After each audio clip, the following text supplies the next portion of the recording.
Molte cose sono accadute nell'ultimo periodo e attualmente siamo alle prese con il teatrino delle elezioni. Ma ancora non si sentono voci chiare su quanto è successo in Italia e nel mondo negli ultimi 3 anni.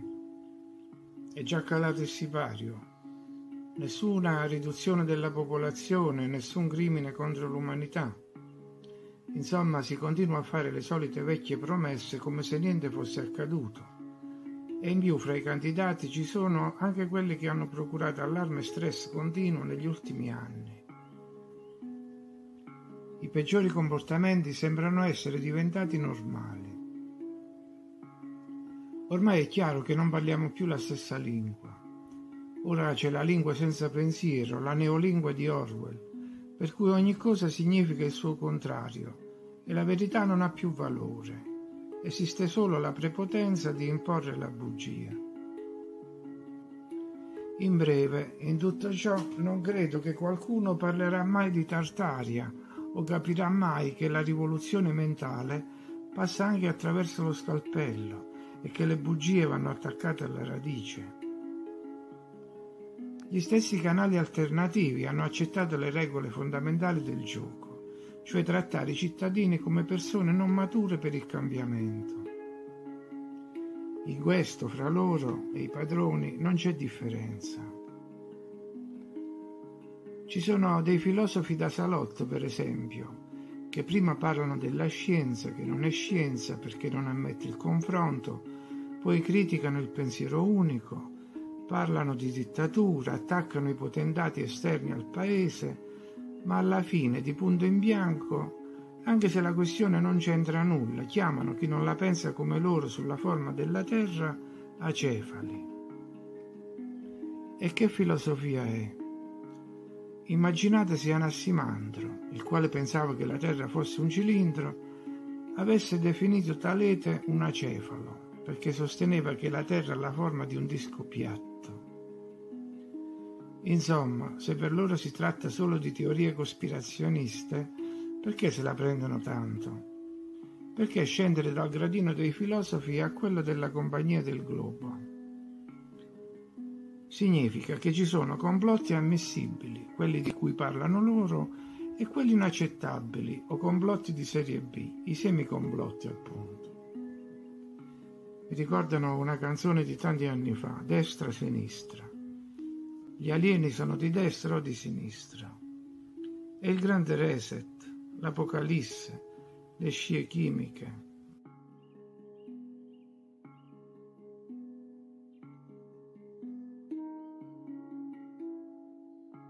I comportamenti osservati nei governanti e nei personaggi che hanno monopolizzato la scena nell'ultimo periodo sono sembrati innaturali e troppo fuori dagli schemi, e questo ha portato molti a pensare che tali personaggi agissero sotto un influsso indotto. Forse nel nostro presente ci sono penetrazioni da altre dimensioni, menti a noi estranee che instillano direttive nei capi degli stati, negli oligarchi. Non per niente da qualche tempo in Occidente si è diffusa una specie di amor mortis, una volontà di provocare il male. Perché aggravare così la situazione e indurre la popolazione all'esasperazione? Il loro comportamento è uniforme, sfacciatamente aggressivo, privo di qualsiasi morale. Se non è stato un influsso neuronale esterno, dovuto a entità sconosciute, cosa può aver alterato così in profondità la loro psiche e il loro pensiero? C'entra per caso anche qualche sostanza? A tale proposito vale la pena ricordare il soma, la droga ipotizzata da Aldous Huxley nel libro Brave New World. Il libro fu pubblicato 90 anni fa e venne definito uno dei migliori romanzi mai scritti, anche se veniva di volta in volta censurato, vietato, bandito. In genere, per spiegare la distopica situazione attuale, si parla di Orwell e si cita Huxley, ma sono pochi gli accenni al soma, quindi vediamo di cosa si tratta.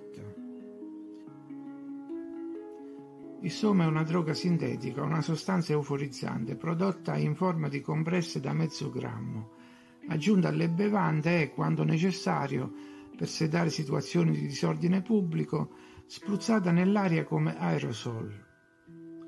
Attraverso il soma, distribuito gratuitamente dallo Stato a tutti i cittadini sin dall'infanzia, insieme al condizionamento cerebrale pre- e post-nascita, viene realizzato il sogno delle élite di un mondo in cui in nome della stabilità sociale viene bandita qualsiasi forma di sofferenza, a partire da quella generata dai vincoli familiari e amorosi, non più previsti nella società descritta nel romanzo, ma anche qualsiasi forma di protesta o di pensiero diverso. Una società in cui i cittadini sono ingegnerizzati tramite tecnologie riproduttive e manipolazioni psicologiche. Huxley era un umanista e scriveva per mettere in guardia da tali deformazioni nella gestione del potere, ma forse proprio lui ha fornito qualche idea per la realizzazione di questa distopia.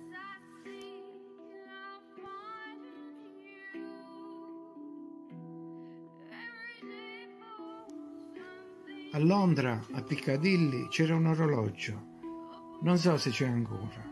Non segnava le ore, ma le nascite e le morti sulla terra. Era un'attrazione turistica e centinaia di migliaia di persone lo guardavano ogni anno. Oggi ce ne sono molti di questi contatori. Misurano tutto, contano tutto. Naturalmente non possono certo essere aggiornati in modo realistico. Sono solo una curiosità statistica. Ma la gente forse ci crede e rimane colpita dall'accelerazione costante della crescita della popolazione mondiale che si svolge sotto i loro occhi e dello sviluppo di altri parametri. È un altro condizionamento. Fa sentire quasi colpevoli di vivere. I numeri governano le nostre vite. Negli ultimi 3 anni, poi, lo hanno fatto in modo tirannico. Chi gestisce i numeri gestisce la visione del mondo. Il potere derivante dai numeri risale a Pitagora, che aveva impiantato una vera e propria religione con una casta sacerdotale, una élite esclusiva e inattaccabile proprio sui numeri.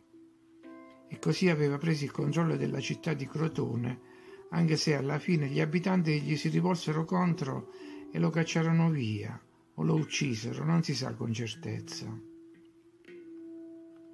Oggi il problema sembra riproporsi, dal momento che i numeri vengono usati per incutere timore e reverenza, per non dire terrore, e dimostrare qualsiasi cosa. Sono come ipse dixit, di fronte a cui ogni discussione termina. Quindi, riepilogando, ci sono varie sfaccettature in sede padronale.